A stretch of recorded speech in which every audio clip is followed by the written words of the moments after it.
Okie dokie. Good afternoon, guys. It has been it's been a hell of a 24 hours here for me. So I apologize for no pod yesterday. Really wanted to do the pod today with the Broncos winning last night and it started off really great. I'm like, man, I'm gonna get prop bets are gonna flow. Broncos are gonna win this game outright. Then the second half happened. So yeah, if you didn't see it, the Broncos dominated that first half. They really looked like a legit Super Bowl contender, just running the ball. Bo Nix looked great. Defense made a couple plays when they needed to. It's about to be 21-10. Then they give them 3 points by being really stupid at the end of the first half. Bad clock management by Peyton, then a bad penalty on special teams. So it's 21-13 at halftime. And the Broncos got the ball first. But they only got 3 points. And then after that, the Chargers are just able to methodically get themselves rolling. Just play after play, bad penalties from the Broncos, very undisciplined, a couple questionable ones, but that's football. It just is what it is. And the Chargers pull it out. Herbert, man, when Herbert makes these plays, it is so frustrating because he's just tough. He's so banged up, you can tell. But he made play after play yesterday in that second half to give Chargers the win. I don't think either team's winning a playoff game. Just too many holes on the roster for both teams. They don't run the ball great for the Chargers at all. Just no identity. It's kind of like Herbert makes a play to McConkey, and that's what you're counting on. They had a chance to get blown out yesterday, but the Broncos, 3rd and 5, 3rd and 6, and longer. It's they don't know exactly where they're going with the ball, and just a frustrating game for Denver to not close it out. And their first game is going to be on the road at Baltimore, Pittsburgh, or Houston. So for Denver to win that game would be a significant upset. The Chargers will have just as good of a quarterback in that first round with Herbert, but same thing. Going to Houston, going to Baltimore, going to Buffalo potentially. Tough spots there for the Chargers. So I don't like either team to win a playoff game after last night. If anything, I still probably like the Broncos a little bit more. Maybe if they needed to win that game, they would have closed it out better, but they just seemed a little lax and undisciplined on defense to finish it out. So anyway, for me, 2-3, it's another stupid standalone game that I'm not on the right side of. So I'm really looking forward to that changing starting tomorrow. And yeah, tomorrow's gonna be great. Chiefs are gonna play the Texans. Looks like Mahomes is gonna roll. That game's at 1 o'clock. Bowl games. We got 3 playoff games tomorrow. So what's it? The SMU Penn State's the early game. Tennessee Ohio State's the late game. Texas Clemson in the middle of it. And the Ravens are going to play Pittsburgh. So the Ravens have a shot to win this division. I've been going back and forth on whether or not I want a home playoff game just because of what happened last year. And I don't know. I don't feel like talking about it during that week or thinking that the Ravens are thinking about it. So part of me doesn't even know if I really want the home playoff game. The other part of me is like, of course you want the home playoff game. So regardless of what I want, no, the Ravens want it. They're going to play Pittsburgh at home without George Pickens, without Justin Fields, for whatever that's worth on some of those 3rd and 2s, 3rd and 4s, red zone stuff that Pittsburgh likes to do. So they are a completely different team, Pittsburgh is, without George Pickens. Their offense has been stagnant the past couple of weeks. Really didn't look good against, Philadelphia. Kind of surprised to see us be 6.5 point favorites, but it's a matter of Ravens defense playing much better over the past month and Pittsburgh's offense not being dynamic without Pickens. I can't handicap this game. It's Ravens Steelers. Who knows what's going to happen? We would have won the first game. Felt like we would have won fairly easily, except we just turned the ball over 3 times. It's like 3 straight times that Pittsburgh just won that ball a little bit more. I don't want to relive the plays, but yeah, the exclamation point being the long pass to Justice Hill down the sideline that turned into technically an interception. So Pittsburgh won in that game more. They were the underdog at home. They acted like it. They played with a chip on their shoulder, and I would expect us. You would think at some point we're sick and tired of losing to Pittsburgh. So from an X's and O's standpoint, it matches up really well for the Ravens.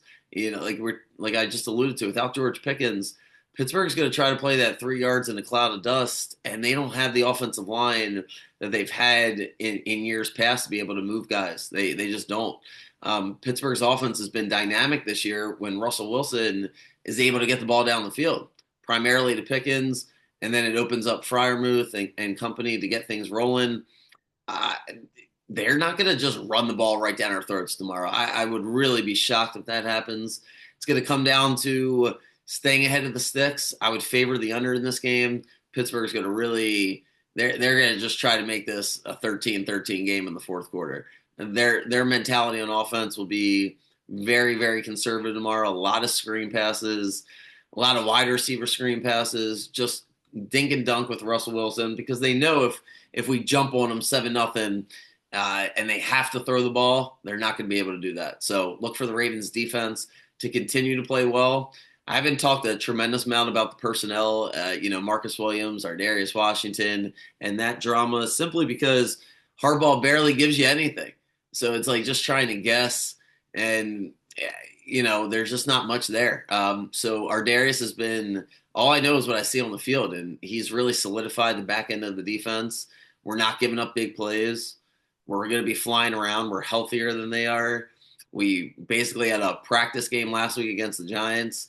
So the defense should be ready to roll. We shall see how it plays out tomorrow. On the offensive side, that's where, it's I won't subscribe to the narrative of, Lamar can't win the big game or he has trouble against Pittsburgh. I think what happens is he has trouble with a certain type of pass rush, and it is an elite pass rush that keeps him in the pocket, who's not worried about the sacks. And as many sacks as Watt and company get on Pittsburgh, they rush Lamar to not let him scramble. That's the way they rush him. If they get to him, they get to him, but they're not going to let him run around. That's the emphasis that they put on him. That to me is like, it sounds great, and all teams are probably trying to do that to some extent. Pittsburgh seems to be doing it a much better job. I was watching a handful of people break down past Ravens Steelers matchups. And the other thing is Lamar is not taking the easy pass against Pittsburgh. Lamar really, the Pittsburgh, what they do is they tap into Lamar's ego, where he really wants to make plays. He just does, especially early in the game. And he has a hard time taking these 3-yard plays, these checkdowns that Pittsburgh will give you. That's the way they're playing Lamar. They don't want him to get rolling.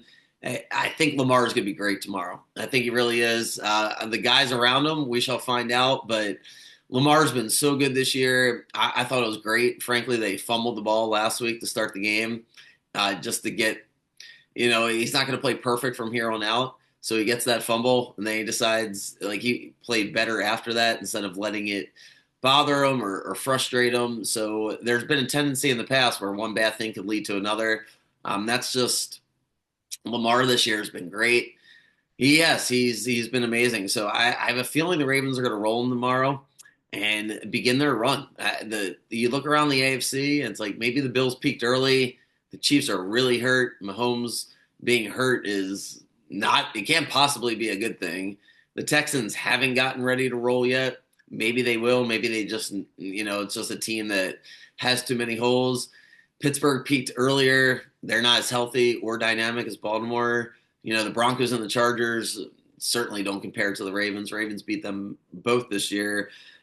The Ravens really could, it's not like a hot take to say the Ravens can win the AFC. And I think if they dominate tomorrow, that'll become a more popular take, as Buffalo and Kansas City will, they're not going to be perfect to finish out the year. So the Ravens get to play by themselves tomorrow. Everybody should be watching, and I think they're going to roll. So that's what I'm going to speak into existence for the Ravens-Steelers game tomorrow. As far as everything else, I like Indiana tonight against Notre Dame. Too many points. Going to be a great environment. Not a big home field advantage considering the proximity of the two universities. The weather can't favor one team over the other since they both are practicing in it. And Indiana's got nothing to lose. They got their ass kicked by Ohio State 2 weeks ago. I think that helps them. So I know I'm not the college football expert here, but I do think 7 points is too many. And I feel like Indiana's going to win this game. So I like Indiana. Tomorrow, I'll have a pod out tomorrow anyway in the morning. So save that for tomorrow. If there's any bets for the rest of the bowl games, we will float them out there accordingly. Good luck. If you have any questions about anything, shoot me over a message. There's so many different things you can do with these college football playoffs. I would totally suggest making future bets, because since there's no big favorite, You're getting a lot of value no matter who you pick, especially if you got a really good hunch on what you think the matchup's going to be. If you think one of these underdog teams has a shot to win it, yeah, don't be shy about getting future bets in this particular college football playoffs because there is really good value for every single team. So, all right. That is that. Appreciate you guys. I will be here in the morning. I think Jack's going to be with me, but if not, it'll just be me. But regardless, have a good day. And yeah, good luck with everything. Good luck with your bets. And I'll see you guys in the morning.